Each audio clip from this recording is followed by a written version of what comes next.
And we are coming to you live from an undisclosed location deep in the heart of American flyover country. I'm Jeffrey Darty, the Christian whistleblower. Welcome to the Christian Whistleblower channel. We are under the radar, yes, but always over the top, ladies and gentlemen. And going over the top a little bit today as well, talking about ghost dogs. Ghost dogs. That's right, ladies and gentlemen. Somewhat odd question, somewhat of a weird question, somewhat of a, I guess, a different type of thing that we actually look at. Welcome to Mazen Brooks. Nice to see you back, my friend. And Tracy Dyer just lost her puppy not too long ago. So this might be hitting a little close to home for Tracy. Sorry about that, young lady. Ghost dogs. Interesting. Ghost dogs. Why ghost dogs? Why would you even think of something like this? Why would you be talking about something like this? Why would you be considering something like this? Well, it's actually an interesting story, or at least I hope it's an interesting story. And you're like, well, why in the world would you pick a picture of Adolf Hitler? Well, there's a story behind it, and I will share that story with you right now as I share this photo with you. And I saw that picture of Bernie from the other day, and Bernie almost scares me more than Hitler. Did I say that out loud, or did I just think it? But anyway, ladies and gentlemen, this is indeed a photograph of Adolf Hitler and his German Shepherd, and her name was Blondie. And that's the beginning of the story and the beginning of my interest in ghost dogs. But it goes much deeper than that. If you look at this place where they're standing, I have probably walked right across that spot. Well, Adolf Hitler, you look like somebody just walked over your spot. I've probably walked right over that spot.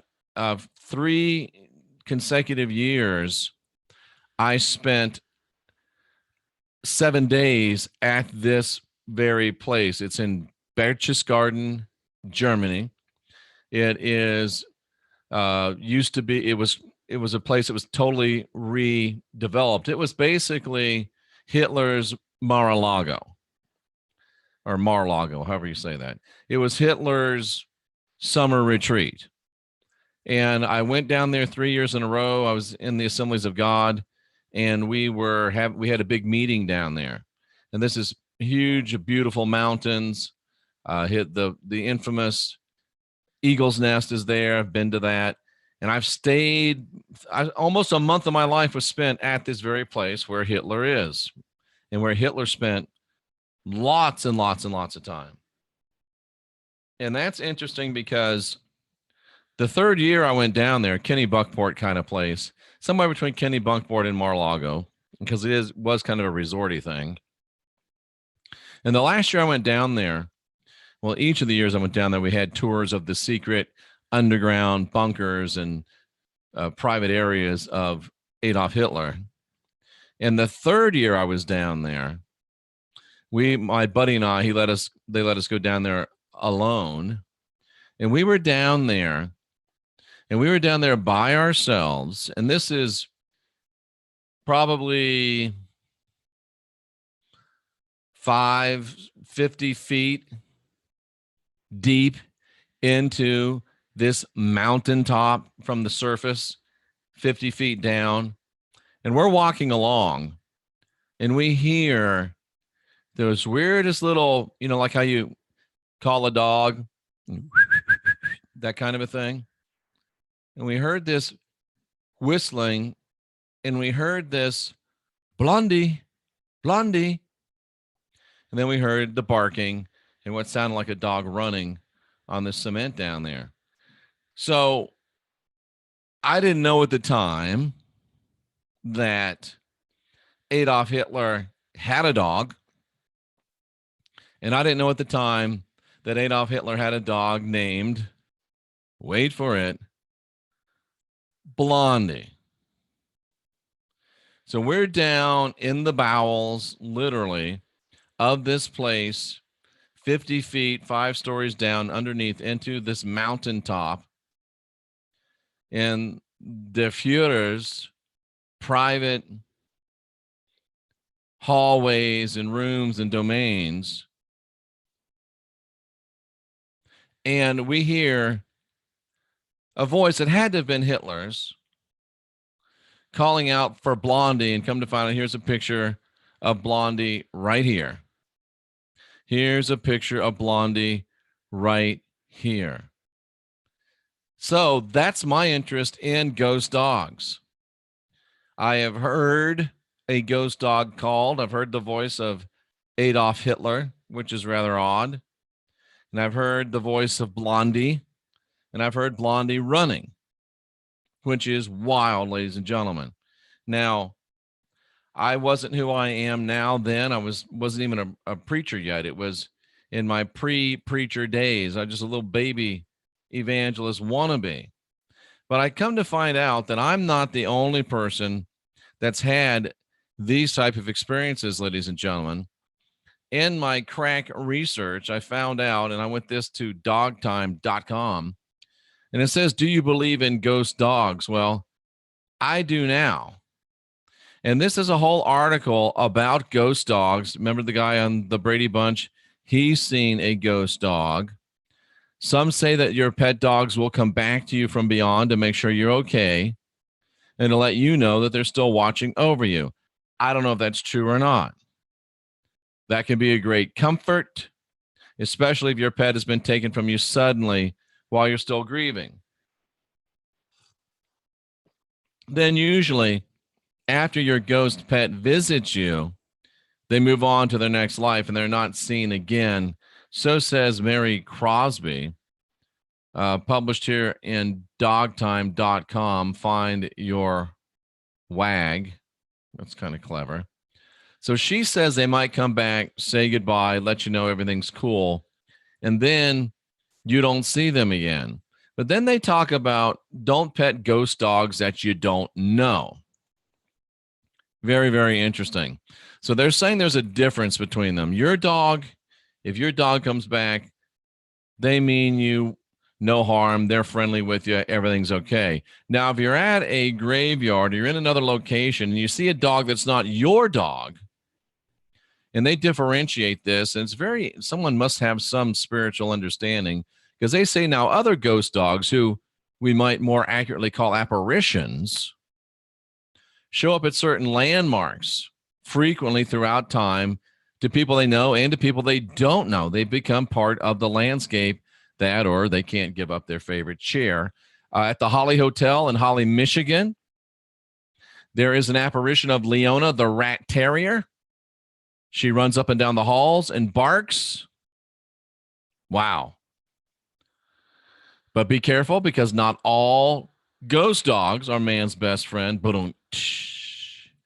In Valley Crucis, North Carolina, there's a demon ghost dog who springs out of the cemetery, chases you down, and comes right after your car. Whoa. Hanging Hills, Connecticut, there's a legendary black dog, because if you keep running into him, it's a death omen. Ooh. And they end this with I think, which is a pretty good piece of advice. Here's a lesson. Don't approach the ghost dogs of dogs you don't know, or at least ask their ghost owners for permission first. Wow. If you're experiencing a dog haunting, try to take a picture of it and share it. Try to take a picture of it and share it. And it looks like some people have tried to take pictures of ghost dogs and share them. Should we? Oh, it's just one. Yeah, I'll share it with you. Why not?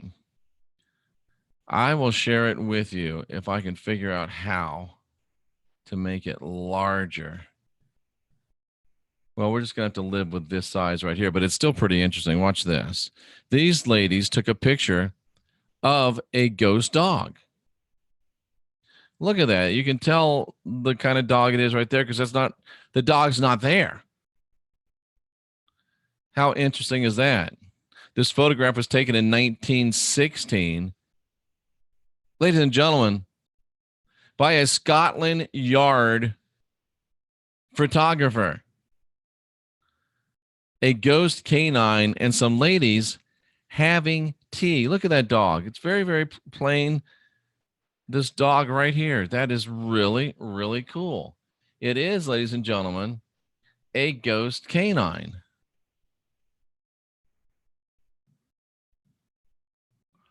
Look at that dog right there. How cool is that? How cool is that? Scotland Yard, ladies and gentlemen, taking pictures of a ghost canine. That's very, very trippy, ladies and gentlemen. Wow. So just to ask some questions, just to go down this road and talk about it just a little bit, and I even wrote them down. You know, the old adage, do dogs go to heaven? And it did look like the dog was waiting on a snack and still begging. I wonder if it does that to everybody in that location. Very, very fascinating. Do dogs go to heaven? Well, we know the whole go to heaven thing. Yeah, it's not Photoshop in 1916.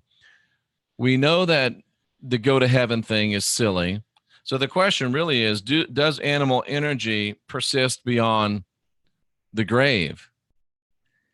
And I think we would have to say yes. Now, what did I see in the bowels of the Berghof down there in Berchtesgaden, Germany?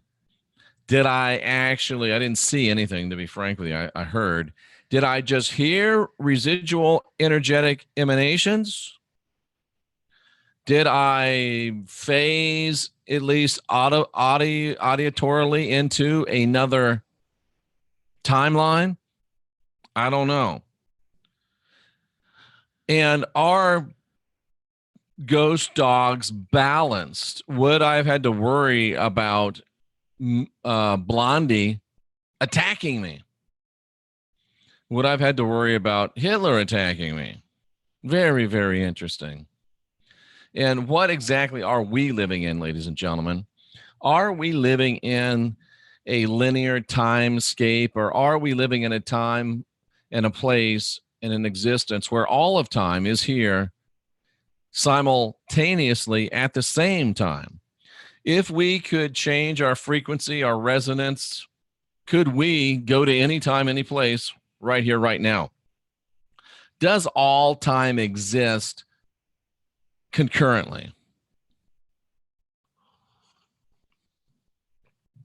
Does all time consist concurrently? It's a great question. And I'm not really sure what the answer is, but I'm sure that there's a lot more to think about.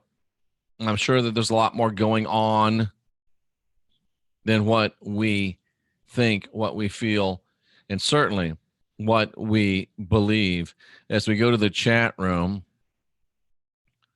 again, condolences to Tracy. I've never been in Michigan, so, well, I've been there, but I never lived there. I was chased by dogs in my dream one time. You know what that means? Oh, you ate too much pizza too close before going to bed. Firewater believes animals are given a free pass for ascension. Okay. You spelled ascension wrong. Sorry, Nazi. Oh, throwback to Hitler. There you go. Lived in Wiesbaden. Yes. Alcom Apartments, where Priscilla's mom and dad lived. Absolutely. I've been there 50 times. My stepfather ran the Mainz-Castell big PX there. My dog just heard you whistle and woke up. People are racist towards dogs. There's a bridge in Scotland, says Zora. I find this fascinating. I'm going to write that down. There's a bridge in Scotland where dogs commit suicide.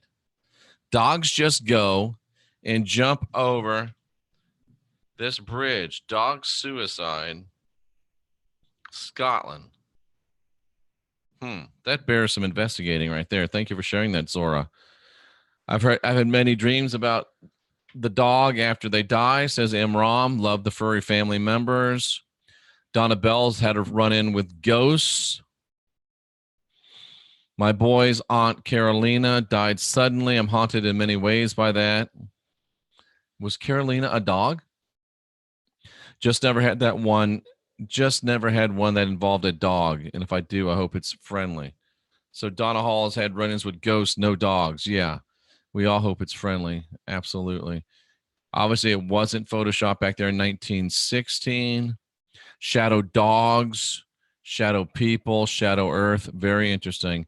Here's a good point by Marsden. Marsden says that every dog he's ever owned howled at the death of family members. He had to put his dog on tranquilizers for a short period of time after his mom passed. Wow. That is fascinating. Tracy Dyer adds that they are very sensitive to the spiritual realm. Interesting. Hall speculating on Herr Hitler said that Blondie speculates that Blondie was the only joy he felt, maybe the only thing that he ever loved. Yeah. Jamie thinks time overlaps itself. She often sends comforts to her part self and takes comfort from her future self, or past self. Interesting. Very, very interesting. Would depend upon the owner. Mold time like silly putty, great exhortation. Fourth dimension. Animals are way better than most humans. I would agree with that. They're certainly less judgmental. And Firewater does that all the time, whatever that is.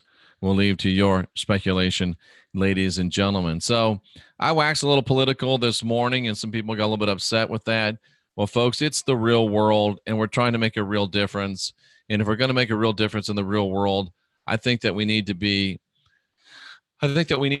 educated, and we need to understand what's going on in all aspects of the world. I mean, I'd love for us all to just join hands and sing Kumbaya all day, every day, but that's not the world that we currently live in. So I will continue to bring you some news and commentary from the political realm, from the cultural realm, from the social realm.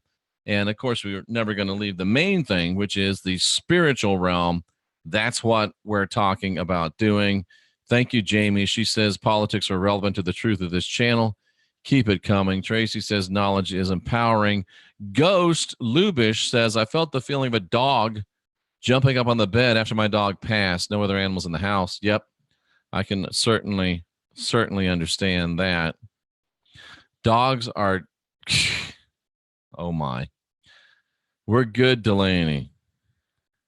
All right, ladies and gentlemen, I'll be back a little bit later today. More podcast excellence. The Bible proves flat earth, remaining Christian. When you wake up, we're going to look at those very interesting topics and maybe more as well, ladies and gentlemen. And Tanya adds, dogs are very excellent. She didn't say very excellent. Dogs are excellent at reading a person's vibrations. I agree. And interestingly enough, back when I was a Christian, dogs didn't like me. I mean, no dog liked me. They all barked at me, didn't want to be around me, snarled at me. And then today, dogs love me. Isn't that interesting? Dogs love me. Sometimes too much. They won't leave you alone. I guess that's why I'm a cat guy. Really, I won't say that too loud because there's dogs here. But cats, some nice little interactions, some affection, and then they're off doing their own thing. You don't have to worry too much about a cat interrupting while you're trying to do something. Dogs, not so much. If you own a dog, you know what I mean.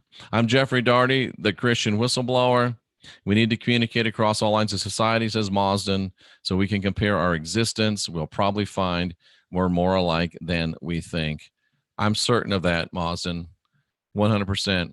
Thank you very, very much.